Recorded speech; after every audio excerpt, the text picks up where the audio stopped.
Is the Tampa Bay real estate market gonna crash? Are we gonna see prices plunge? Are there gonna be an overabundance of foreclosures and short sales? What exactly is happening? So in this video, I'm gonna take a few minutes and break down exactly what the experts are saying. And I do stress experts and not journalists, okay? And break down the reasons why 2007 and 8 financial crisis is somewhat different, probably a lot different than where we are today. So stick around and let's get to it. So the financial crisis of 2007 and 2008 was probably one of the worst economic disasters that we've had in modern US history.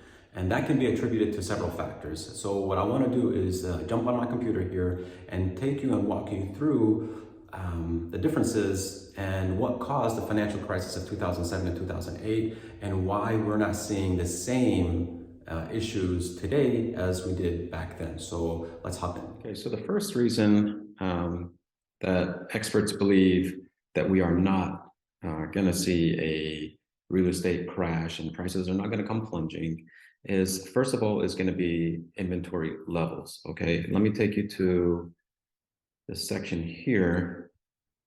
Now this is data straight from the MLS, okay, stellar MLS, and forget everything that you see here. I want you to focus on this bottom number right there, 3.4. Currently, we're sitting at 3.4 months of inventory.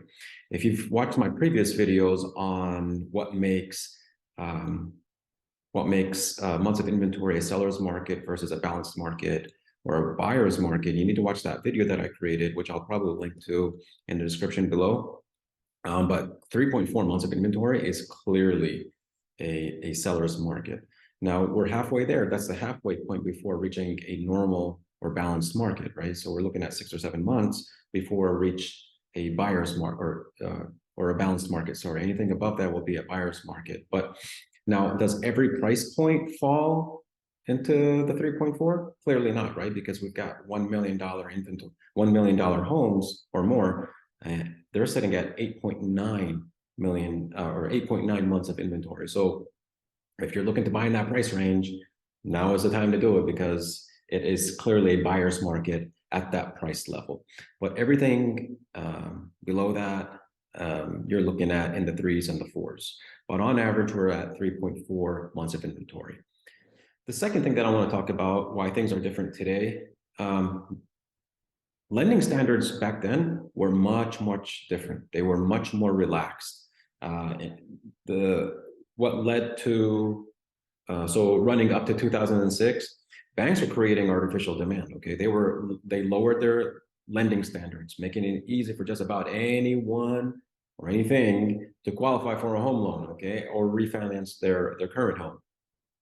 Back then, banks, mortgages, lending institutions, they took on a lot greater risk when they took on these loans, and if it eventually they all defaulted, okay. When they defaulted on the notes, that created foreclosures, that created a wave of foreclosures, short sales, flooding the market with inventory, and then prices plunged, quote unquote. And but today things are a lot different. The standards for taking out a mortgage are much stricter. Okay, if you've taken out a loan recently, you'll know you probably experienced what it is that I'm referring to. And lenders and lending institutions, they're verifying and re-verifying your income, your credit, your employment history. They're verifying all this and then re-verifying prior to closing by a day or two.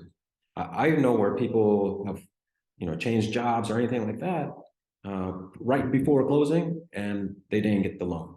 Okay, had this been back then, it would have probably, closed. So now, what you're seeing here on the screen is a graph provided by the Mortgage Bankers Association. It's an index. This index that you see here, so the higher the number that you see, the easier it is to get a mortgage. The lower the number, it just shows that it just makes it much harder to get a loan, a mortgage loan specifically. So you'll see that back in 2006, the index was at 868.7. As of September, we're sitting at 102.5, which is nowhere near where it was back then, okay? Now, the differences are clear. They're far and wide compared to what we saw, compared to the spike that we saw back in 2006. So tighter lending standards over the last 14 years really helped prevent a scenario that would lead to a wave of foreclosures and short sales and price drops like we saw back then. Okay, the last and final piece in terms of what makes today different than the 2007, 2008 crash is that and we alluded to this earlier, right? Is that foreclosures then and now are much different. They're nowhere near, and you can see on this chart here, okay? Foreclosure activity has been the lowest since the crash, right? The graph that you see here is provided by Adam, ATTOM Data Solutions, and it helps kind of paint the picture of how things are different this time around. And not to mention, I mean, you can see the spike up in here in 2008, in Q1 in 2008, Q2, Q3, that sort of thing, and then it starts to, we end up recovering.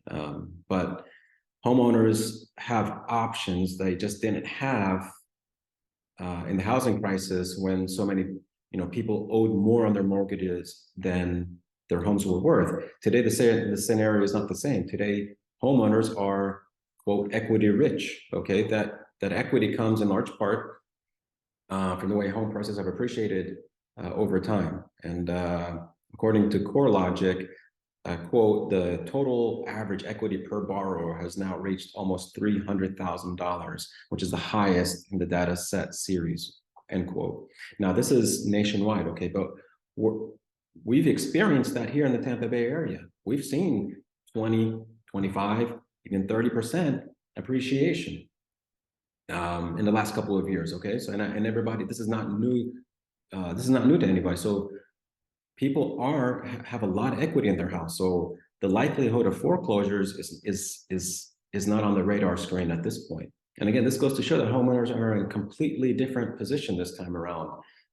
Those who face a challenge today have the option to use the equity that they have in their home and sell their house and then avoid the foreclosure process altogether. So highly unlikely that we see a scenario like this take place. So we've covered the basics of what the experts are saying in terms of the differences that we've seen in 2007 and 2008 versus today. All right, so really quickly, the top three issues that we faced back then versus today is number one is housing supply. Housing supply is sitting at 3.4 months of inventory. So clearly there's still a shortage out there.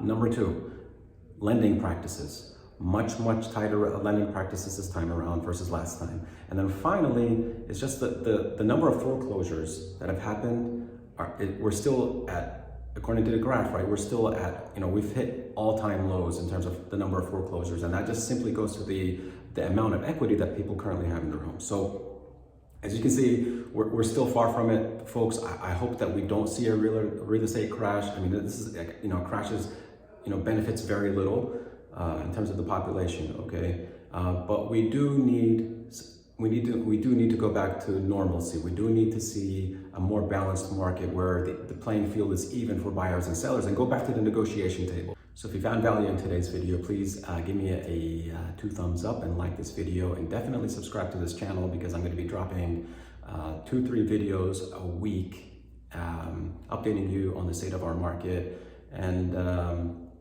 definitely helping you become better educated, more informed on the state of our market, helping you become and make better decisions when it comes to buying and selling real estate. So to that, if you have any questions, please feel free to call me, text me, or email me. I'll have all the information down below. Thanks so much.